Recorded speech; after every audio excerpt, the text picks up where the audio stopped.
Hey humans, how's it going? Susan Ruth here. Thanks for listening to another episode of Hey Human Podcast. This is episode 431 and my guest is John Schu. John is an author of best-selling children's books. He's the children's librarian for Bookelicious. He's a part-time lecturer at Rutgers University and has served as the ambassador of school libraries for Scholastic Book Fairs for almost 6 years. He's also recovered from childhood anorexia and is a champion and advocate for kids everywhere. His novel in verse, Louder Than Hunger, is a powerful story that stands up against that voice in our head that lies to us and tells us we're not worthy to take up space. It is a groundbreaking book, and I believe it has helped people all over the planet to face their sense of worthlessness and stand up against it and shine light in dark places. I met John through our mutual friend Molly O'Neill, and John and Molly work together, and I asked Molly, hey, you know a lot of really interesting writers, and I would love to be able to talk to some of them. So she connected us, and I think you're going to enjoy this one. John's a really sweet guy. Check out heyhumanpodcast.com for links and to learn more about my guests and the show. SusanRuth.com to learn more about me and my other artistic endeavors. Hey Human Podcast is now on YouTube under official Susan Ruth. I'm on Patreon at Susan Ruthism. I'm on TikTok at Susan Ruthism. And find my albums on Spotify, Apple Music, Amazon Music, or wherever you get your music. Rate, review, and subscribe to Hey Human Podcast on iTunes or wherever you get your podcasts. And thank you for listening. Be well, be kind, be love. Please be love. Here we go. John Schu, welcome to Hey Human. Thank you. I'm so honored to be here. My friend Molly O'Neill once told me about you and said that one day we must connect, and today is our day to connect. Love Molly so much. She is the best. She and I met at a conference called Story. So she's amazing. Like she's the best person to talk about stories with, and she mines stories out of your heart and soul. She's so kind and so welcoming and loves books. Let's jump into you. Tell me about your upbringing. Where'd you grow up? And how did your family shape you? Right now, I'm in Naperville, Illinois, which is a suburb of Chicago. And I grew up in a south suburb of Chicago called Tinley Park. And I was mostly raised by my grandparents, though. My grandma had just retired and my mom was working full time. And so my grandma became my babysitter. But then my grandma also became my best friend. And when I was in first grade, we moved 30 miles away from my grandma. And that was really, really hard for me. And Monday through Thursday, I often didn't feel as though I could breathe because I always felt like I was my best self when I was with my grandma. But I always knew on Friday when I arrived home that my grandma's red car would be in the driveway and that I get to go to her house for 3 days. And so I think a lot of who I am and how I love stories and why I became a teacher and a librarian and a writer is because of my grandmother who surrounded me with love and stories and authenticity. Do you think that she saw you more than anyone else saw you? Or do you think it was just the idea of grandma from a kid's perspective? Yeah. Oh, that's so interesting. Because I have a book that came out in 2024 called Louder Than Hunger. And it's a fictionalized account of my life. I changed my name from John to Jake. But when I was writing that book, Grandma became one of the main characters. And I explored a lot about like, why was Grandma like my person? And I do think it is that she was just so loving and patient and calm. And my mom was going through a lot of mental health issues herself. And my mom had become a mom at the age of 17. And I don't think she was quite ready to become a mom yet. And she had 2 kids by the time she was 20 years old. And so I didn't understand at the time, but now as an adult, I understand like that's a lot that was brought into her own life and having mental health challenges as well. And I think at my grandma's house, there was more oxygen in the rooms than in the home in which I lived Monday through Thursday. That's a great way to put it. You were able to actually move around in your space and not, I think for a lot of us as children, especially those of us who grew up in disordered homes, that it was hard to be seen. You didn't want to take up too much space. So there was that weird juxtaposition of, I want you to see me, but I don't want you to see me. Because if you see me, I might get hurt. Yeah. Yeah, that's so interesting because that's what really Louder Than Hunger is about, is trying not to take up space in the world and trying to become smaller and smaller and almost invisible. And the way that Jake in the book does that is by taking away food from himself.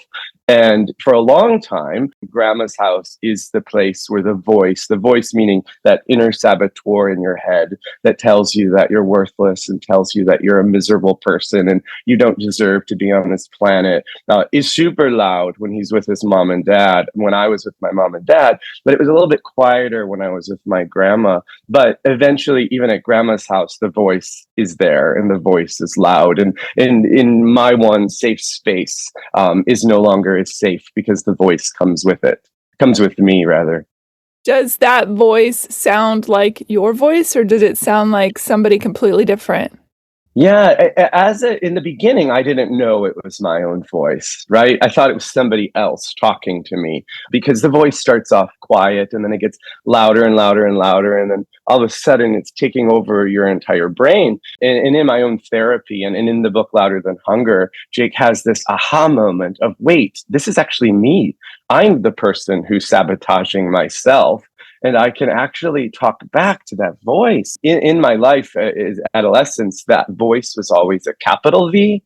And I always tell kids now, like, I worked hard to turn that capital V voice into a lowercase v voice and have strategies and skills in place to never allow it, well, hopefully to never allow it to become capitalized again, because that's when you don't often realize it's actually you. But I think lowercase v, we often know that's us. That's our own saboteur. It's present in all of us, I think. Well, I guess there's a few people, I have heard of a few people out there that don't have an external monologue, an internal external. I call it the external monologue, even though it's internal, because it feels like it's separate than myself. But that's what's so important, I think, about doing therapy, especially therapy that focuses on our childhood when you're an adult, because you do have the perspective. And the truth of the matter is, we are the onion. We are the layers of all the people we have been throughout our life. And that little kid is still in there, still going, I don't know what that voice is. The voice is scary. And the adult us has to go back and gently love them through whatever moment they've experienced. That's what was so interesting about writing Louder Than Hunger, is that the book opens in 1996. And I love saying it's historical fiction, which kids don't laugh at that, but certain people are like, oh, my childhood is historical fiction. And so it opens in 1996. And in the first act, like, he's spiraling out of control because that voice is getting louder and louder and louder. And then in the second act of the book, he's hospitalized in a facility called Whispering Pines. And right away, they can diagnose him with anorexia nervosa based on the DSM at the time. But as Jake starts to refeed, I started to refeed, I was diagnosed with obsessive compulsive disorder, depression, and anxiety. And once Jake starts to refeed, a lot of the story is told in flashback, where you go back to 1986, you go back to 1987. And so many of the things that I write about in the book, I had forgotten. I didn't remember that those things happened. But because the book is poetry, poetry always allows me to be more vulnerable and to tell more of the truth. And I would write these poems and then go, oh my goodness, I haven't thought about this in 30 years. But writing those things down healed my adult self. I didn't realize that I was holding on to so many of those things and that they were still affecting my present day self. And disordered eating is such a fascinating disorder, because I feel like there is one part of the psyche that says, I know this is not right. I know this is killing me.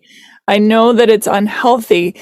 But then on the other side, we are constantly bombarded by messaging that says, the thinner you are, the better you are. Yeah. It's a really confusing space to live in, and especially to heal. For you, experiencing at the time, again, they've changed the language over the years, but at the time it would have been considered anorexia.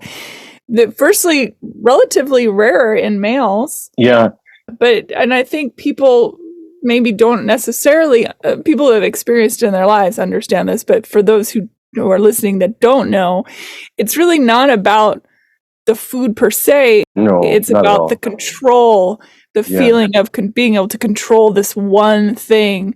I can control what goes into my body or not.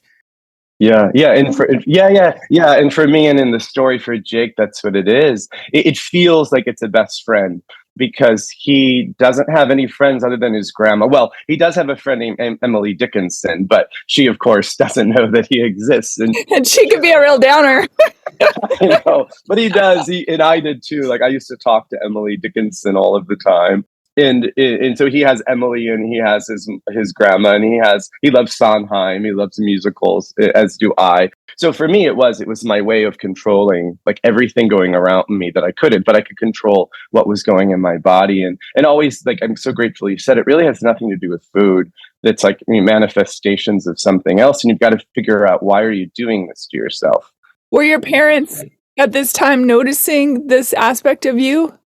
Yeah, well, my parents in the book, Jake's parents are not going through a divorce, but in my own life, they were, and so my mom was very, preoccupied, and my mom was having a midlife crisis, and I wasn't with my dad, and my grandma was going through a lot at the time as well, and so it was really easy to hide, just like during COVID. When kids weren't in in-person school, people like guidance counselors and social workers weren't recognizing a lot of behaviors, and everybody was just trying to stay alive in the home, that it was easier to hide. And I've met with a lot of people who either on the phone who are currently hospitalized, who are 21, 22, where their eating disorder started, in high school. And all of them tell me it was because it was so much easier to hide during that time. I grew up in an era too where it was really prevalent. I don't know, I haven't kept up with the statistics, but I imagine it's still pretty major. It's a pretty major issue. Yeah. Well, and in males, because you mentioned males, it's 10%. At least that's the stat that's usually used. 10% of people with eating disorders are men or males. Yeah. Mm-hmm. And it's been, a lot of boys during experiences at middle schools will come up to me when they know nobody is around and share with me that they were hospitalized for anorexia or bulimia or disordered eating, and they feel more seen. Because I spent 2 years in the hospital. In the book Louder Than Hunger, Jake spends a year, and I was never with another male that entire time. So in the 2 years in the experience of being in the hospital, where did you begin to have this love of, obviously, if Emily Dickinson is somebody you're talking to, it sounds like you already began the process of loving reading. But yeah. Were books coming in and being your friends while you're in the hospital? Yeah, so not so much in the beginning in the hospital, because for me, I wasn't able to concentrate very much. School was becoming really challenging, where it had never been challenging in my life.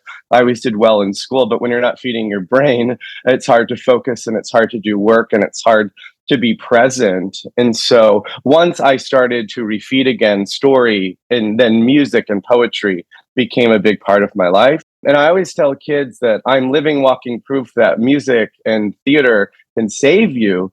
And I'm known for children's literature, but for me, the thing that is most important in my daily life is music and theater that constantly allows me to stay well. It's a good thing you're in Chicago or near Chicago.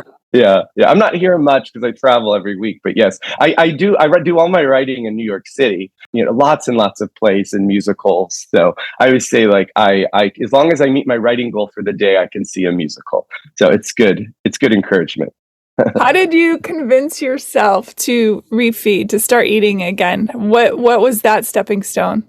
Yeah, for me, it was eventually I just got so tired of being sick and so tired of missing school. I'd missed 2 years of school. I'd been in 2 different programs. I was in a program called Linden Oaks, which was a mental health facility, for 7 months.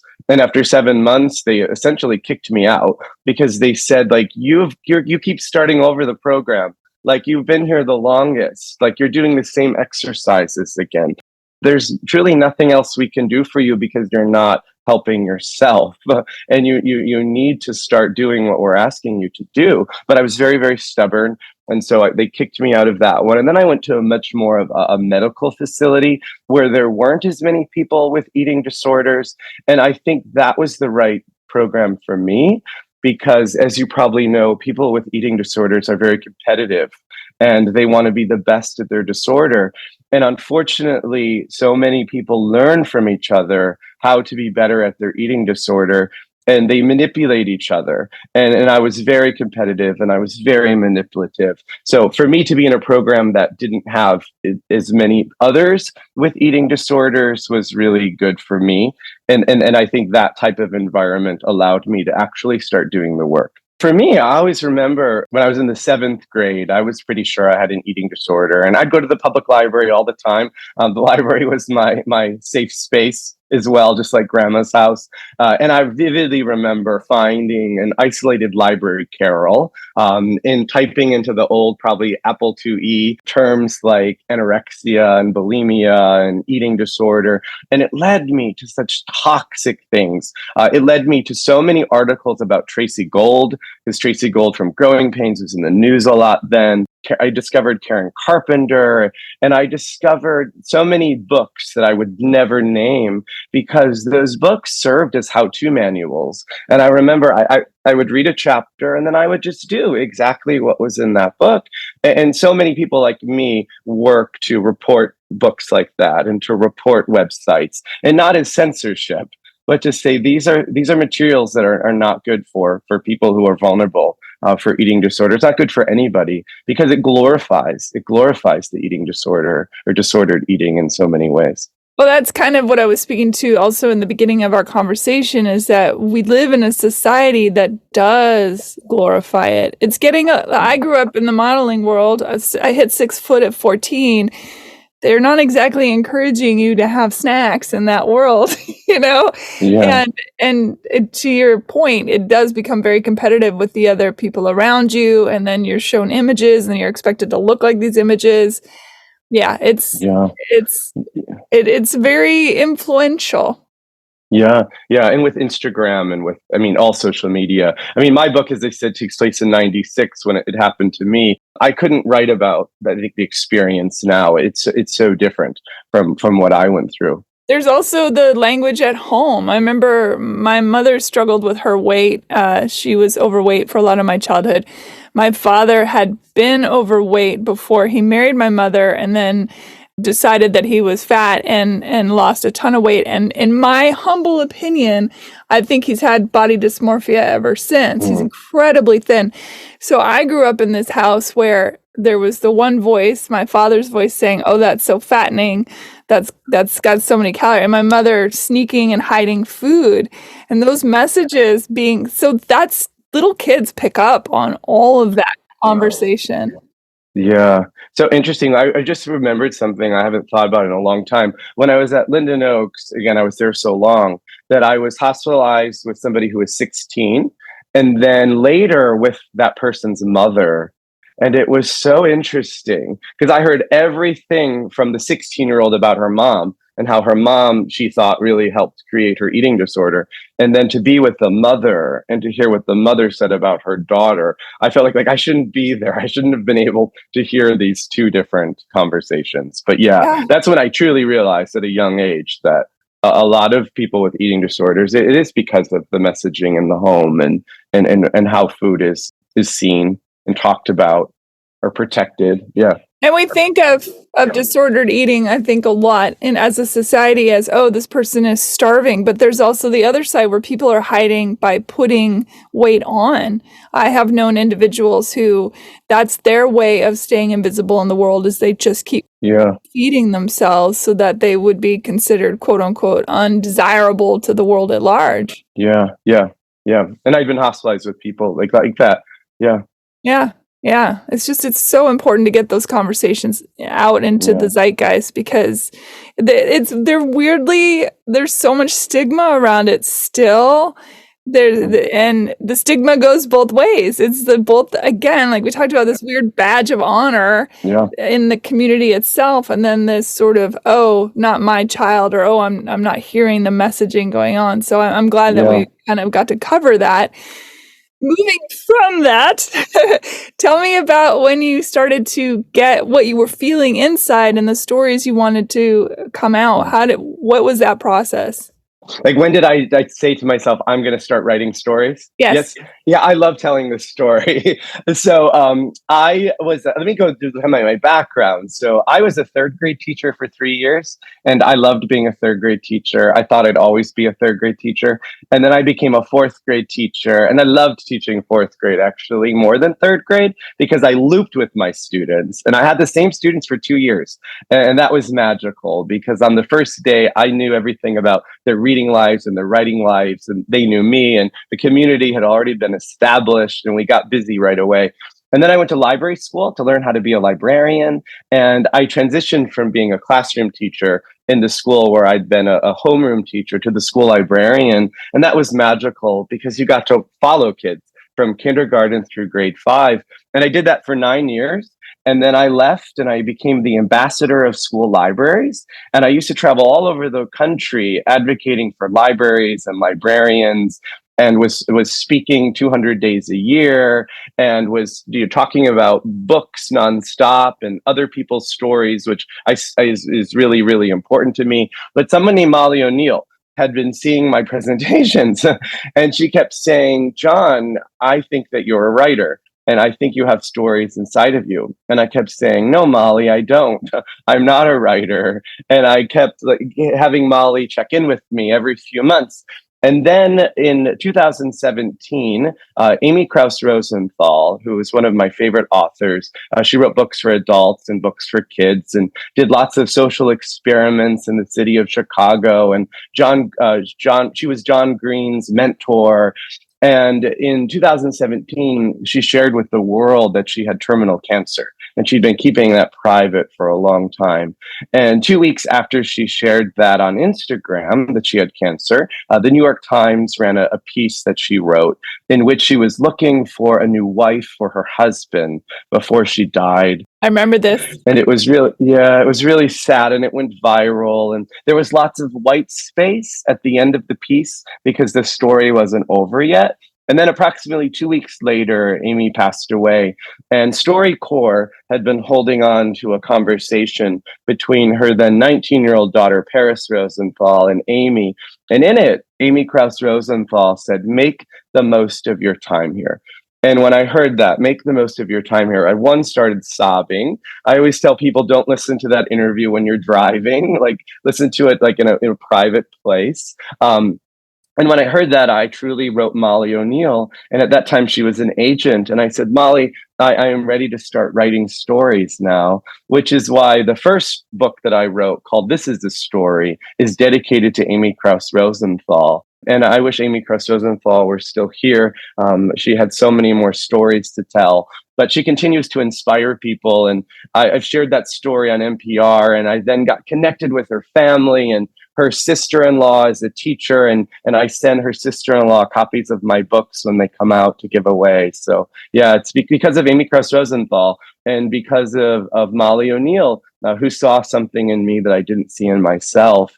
And at the time, I didn't realize that I had to write many books in order to finally write Louder Than Hunger, which was the story that I think only I could tell.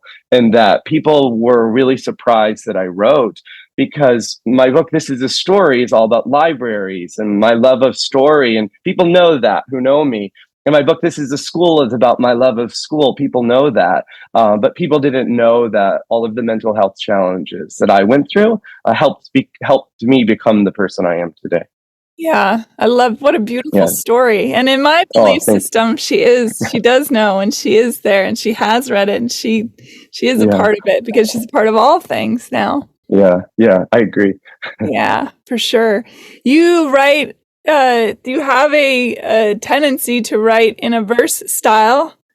Yeah, it's funny. Molly is I keep talking about Molly because Molly is always with me when I'm writing. She's not physically with me, but she's there emotionally, and sometimes she's with me when I'm writing. But she said, John, you didn't realize you were a poet. I don't think we realized, but everything comes out of you in poetry, and that goes back to, I think, something I said earlier, which is that poetry allows me to be brave and allows me to be vulnerable.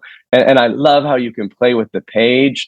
Louder Than Hunger is 528 pages.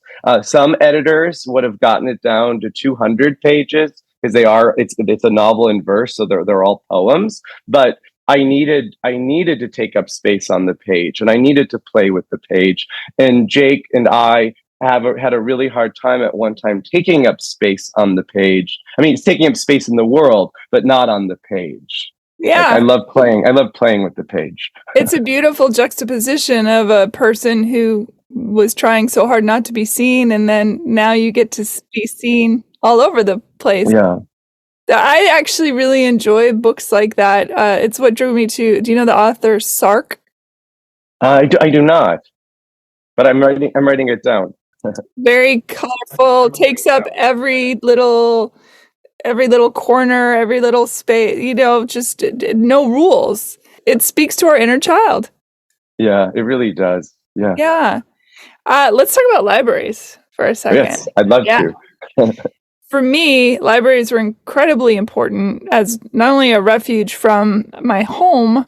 I could walk to the library in my neighborhood, which was awesome. Librarians are so helpful.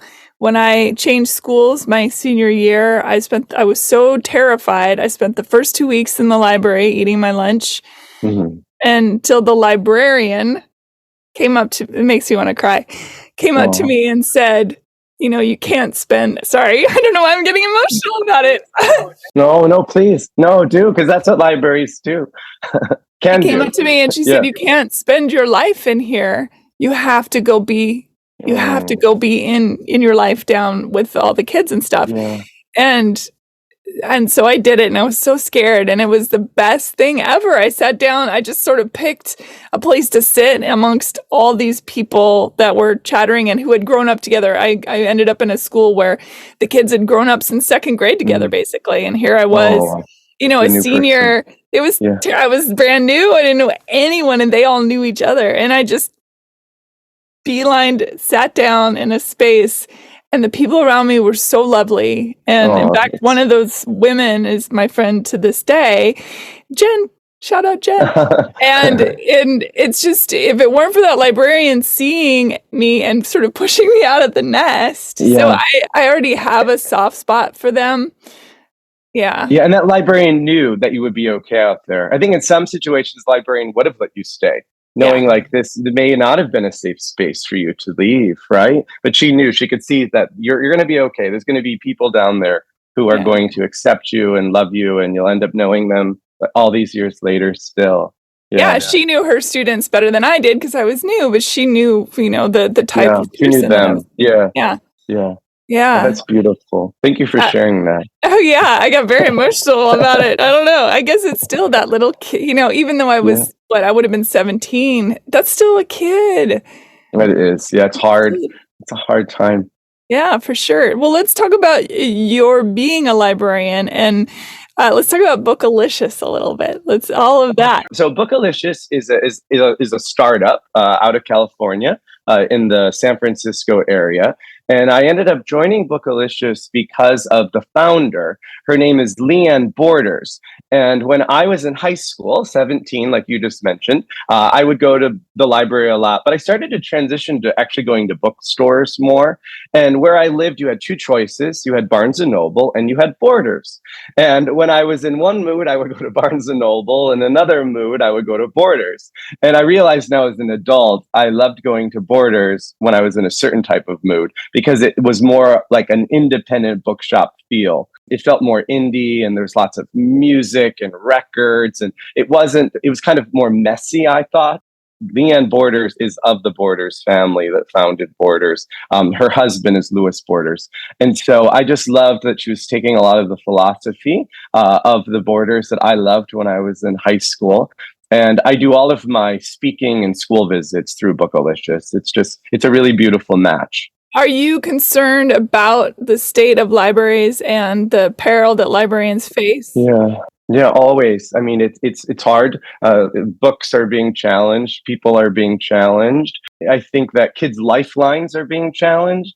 Is what I always say to people, is that like when we ban something that could save a child, where we're removing maybe the only lifeline in their lives. And through talking about when I talk about Louder Than Hunger, it's even easier, and I think more powerful to make those connections, that books truly can be the perfect prescription to let us know we're going to be okay, that they can save us. I mean, for me, it was the musical Rent that really saved me. But I think like stories equally, but Rent is what I always point to. And when I do visits with middle schoolers, I do this entire segment on Adina Menzel, and it makes my 17-year-old self so happy. That's great. Because Adina Menzel was in the original Broadway cast of Rent. Rent is fantastic. Now, books have always been banned historically. That is nothing new. But the ferocity with which they are being banned now is, to me, terrifying. I cannot believe that people don't see that in the history of the world, being on the side of the people that banned books is not the right side in history. No, not at all. No. And I think we would learn that from history. Yeah, we would be able to, make. But I always remind people, it's actually a small group of people. It's a small group of people who have made it like their full-time job to report books. They often don't even live in the communities or read the books. They don't read. That's the thing. Like, as a librarian, as a school librarian, thankfully, I never had a book challenged. But when I would talk to kids about why I didn't have certain books in our library, they would be surprised of the reason. So a good example I always use with people is The Hunger Games is popular now, but when it first came out, it was very, very popular. And my students didn't understand why we didn't have Hunger Games. And I'd say to them, you can go to the public library and get it. You can go to the bookstore. I know you have a sibling at the junior high. They can ask your sibling to check it out for you. But then I would say to them, I have something called a selection policy. And according to all of these reviews, that book, Hunger Games, is for grades 9 and up. And I said, if your mom or your dad or your grandma were to challenge it, I would lose that challenge. And they would then understand it, but they'd be like, nobody would ever, my parents would never do that. But I say, well, okay, but I'm going by the policy that I have, and we have to have that in place. But the first thing on the form is, did you read the book? And so often the answer is no, I did not read the book. Yeah, exactly. I think Molly would agree with both of us in this as well, is that I get frustrated though by what age range is listed on a book, because I was reading at an early age, a much higher level, and because of that, I was opened up to worlds that were fantastical. My family really all about sci-fi and fantasy and poetry. Those were kind of the big ones in my house. And so I got to read things that, had I paid attention to the sticker, may not have picked up. And I don't like the limitation of that, but I understand why it's there. But it's like, why do we have to always put this caveat on things? Like, oh, you're not smart enough, or you're not articulated enough to be able to grasp this. It's like, let's give somebody a chance. Yeah, no, I agree with that, because I would say to my students, like, what makes you uncomfortable. If this is making you uncomfortable, stop reading it. But the person sitting next to you, they're fine with it, right? Or kids run over and say, Mr. Schu, look at this word is in this book. And oh my goodness, how can this word be in this book? And I say, well, then don't read it. But they weren't upset. They just wanted to tattle on the book. Right. That's a great lesson in life. If you don't like it, don't do it. If you don't want to read it, don't read it. If you don't want to watch it, don't watch it. If you don't want to sleep with that person, don't sleep with it. If you don't want to have an abortion, don't have an abortion. It's so easy. Yeah, that's my philosophy. Yeah. So here's a hot question. If you're reading a book and you don't like it, will you stop reading it, or will you power through? Yes. Oh, I love that question. So I used to have this rule that I so disagree with now, which is I will read, if it's a novel or if it has more than 50 pages, I will read at least 50 pages. And if I make the decision that I still am not enjoying it after 50 pages, you have permission to abandon the book. And now I'll abandon on the first sentence, the first page, in the middle of the first chapter. But I'm also a mood reader. And so if there's a book that I've abandoned after the first page, but then everyone is talking about it, I'll give it a second chance, but I'm usually right. Yeah, I don't finish a book if I'm not into it. There's so many books that I would be into. Why waste my time? Yeah, but so many people will. Though. Like my best friend that I actually met in the hospital when I was hospitalized for disordered eating will always finish a book, even if she's miserable. I'm like, stop! Life is too short to Life do is too short. There are so many that. great books out there. But Yeah. what's your opinion on Audible type books? Oh, I love when people read with their ears. It's real reading. I struggle though because I don't have a great attention span, and I find that my brain is going all over the place, and then I'll have to like go back a few chapters. But something that used to help me, I no longer have a commute like I used to, but I would always listen to audiobooks. But I would going back and forth to school, but I'd always have the physical book on the passenger seat, and I would like move the bookmark at stoplights, and that would help me stay focused. Oh, I love that. That was a strategy. But my book Louder Than Hunger has an audiobook, Oh, it and does. Okay. it's so well done. Jeff Ebner reads it. I read the dedications and my author's note, and I didn't think I'd be able to listen to the audiobook, but I'm so grateful I did, and I had a catharsis listening to it. I sobbed. The story felt as real as it's ever felt while listening to somebody read me my story. He reads it almost like a play. It's really, really good. What was it like when you discovered you were a New York Times bestselling author? How surreal was that moment? Oh, thank you for asking that. I was in El Paso doing a week of school visits. And the day that I became a New York Times bestselling author, I'd spent the day with sixth and seventh graders. And I decided to turn off my phone all day because I'd been hoping for it and I'd been putting it out into the universe, but I was feeling guilty for hoping for it. But it's something that I felt like this was the book that I thought I had the best chance for. And so I finally turned on my phone as I was coming out of the school, and I spotted this child who looked really lonely and really upset. And I went over to them and I chatted with them, and I ended up giving them a pen out of my pouch. And I signed the pen for them and encouraged them to write down their feelings, and had this good moment. But I was really worried about them and had thought I got to email their librarian once I get back to the hotel and say, can you check in on this student tomorrow? So anyway, as soon as I left that child is when I saw that I'd become a New York Times bestselling author. So it just felt like the right moment. I just had an interaction with a child. I sat in my car and I cried. And then I decided not to tell anyone for an hour because I just wanted to carry it with me and just let it be my own private thing. I love that.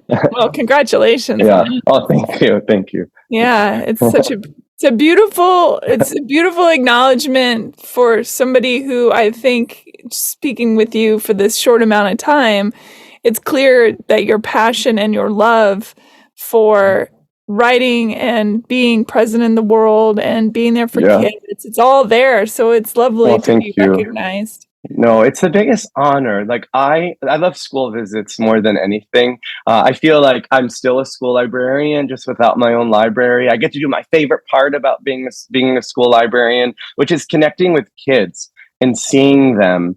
And I think really a lot of my presentations could be called a cautionary tale: how to look for the Jakes of the world. Jake is the main character of Louder Than Hunger. I used to not admit it, but I have this ability just to look out and see which kid needs a little boost and which kid needs somebody just to come over and talk with them and see them and to see inside of their hearts. And after presentations, the librarians and teachers and principals will come and say, did somebody like plant that? Did you know? Like that kid just lost their mom, or that kid is having a really hard time adjusting because they've only been here for a month and they don't know anybody. They know I don't, but I can see it. Yeah, I just think it's being open. But for me, really, what helps me is, again, rent, is before I go into a school or before I go into a presentation, I always listen to No Day But Today, which is what Idina Menzel calls her version, No Day But Today. But it's the song Another Day in Rent. And I always say to myself, no day but today, no moment but right now. Just be fully present and don't worry about everything else that's going on. And we can get back to that when you leave this school, but that's how I stay grounded.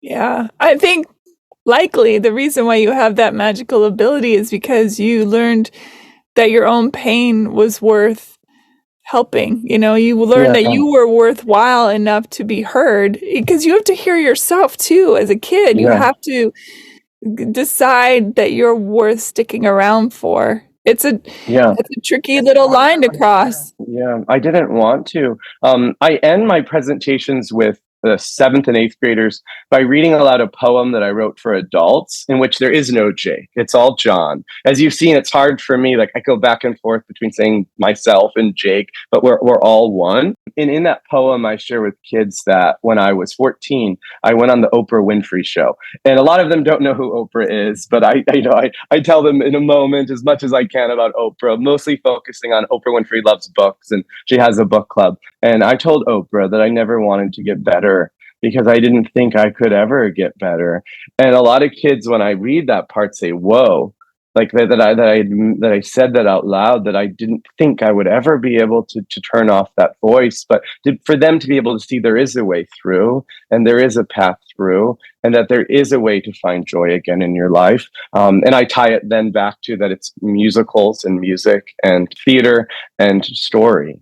So, and whatever hopefully that makes sense. Yeah, it does. And whatever but I really believe you have to walk through a fire so you see other people walking through their fire. This is like everyone has a battle. Every single human being, no matter how together they might seem, is going through something. It's such an important message. And you have a new book coming out. I do. So I have a book coming out that's very different from Louder Than Hunger. Yeah, I know your listeners won't be able to see it, but it's called Ruthie Rose's Big Idea. And it's about a little girl named Ruthie Rose who wakes up with this big, bright, beautiful idea.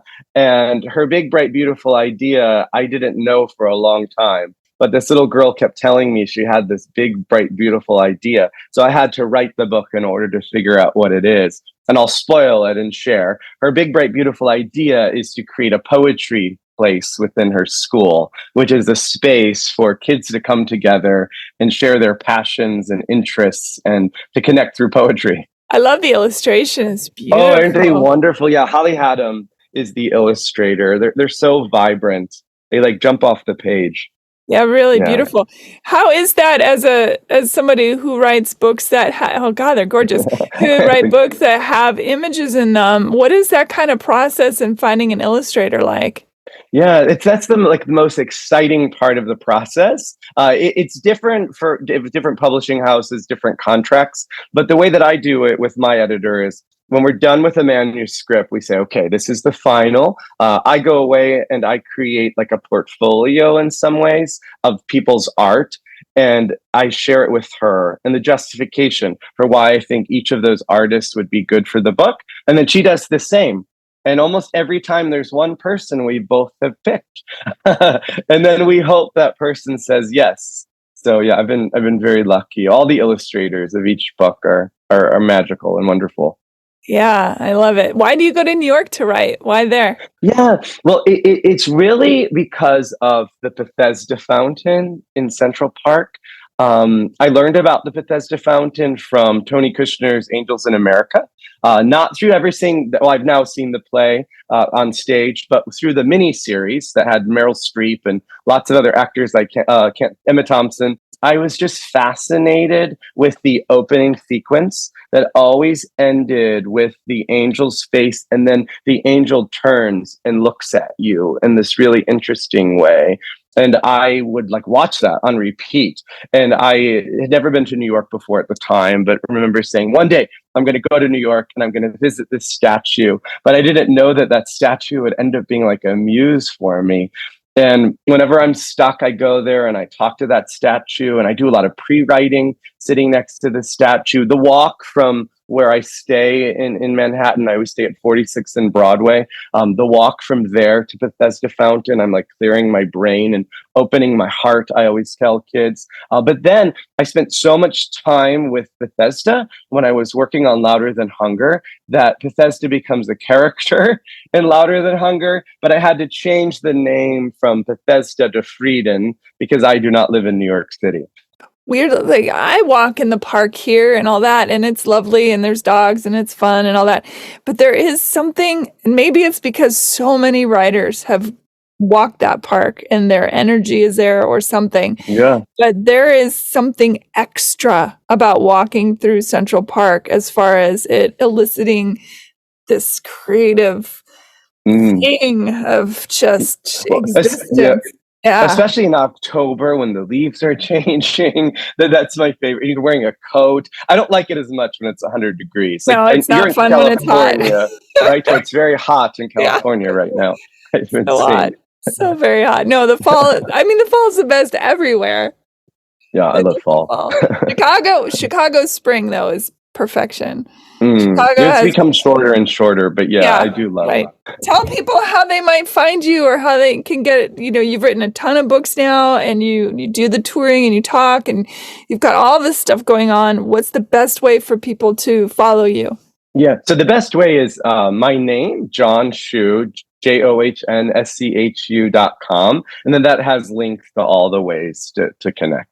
Yeah, I'll put stuff on heyhumanpodcast.com on their links page as well. There, it's mine. I mean, I don't know who they are. It's just me. All the people in my mind will put that for you. They will do it for you. Yeah, this is such a lovely conversation. Thank you. I'm really glad you're out in the world doing this work. I think it's incredibly important. Yeah. Oh, thank you. And you too. I love all. I listened to a lot of episodes, but I read through every single description, which I think is like 194. And I love that you bring in so many different types of people. And I love that, like, I didn't know what we were going to talk about. That's my favorite way to enter a conversation. Mine too. I jot down a couple little things that I want to make sure I hit, but I don't have questions. For me, it's important to just be present in the conversation. Yeah. No day but today.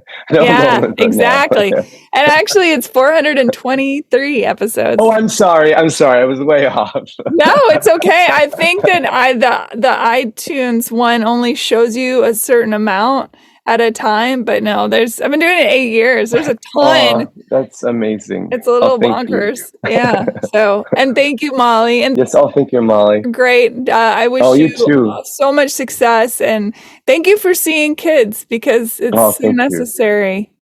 Yeah, like what you were saying about being 17 in the library, I would have that really spoke to my heart. That the librarian knew to not allow you just like a lot of times you'd say no. I want this kid to stay here. They need more time to adjust. This is the safe haven right now. And then we'll take baby steps to get them out of here. But she knew you'd be okay.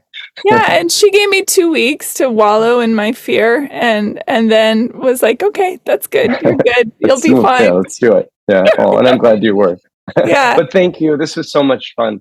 Absolutely. And thank you for listening, everybody. And thank you, John. Thank you. Thank you, everyone. This was fantastic. Thank you. Rate, review, and subscribe to Hey Human Podcast on iTunes or wherever you get your podcasts. Thanks. Bye.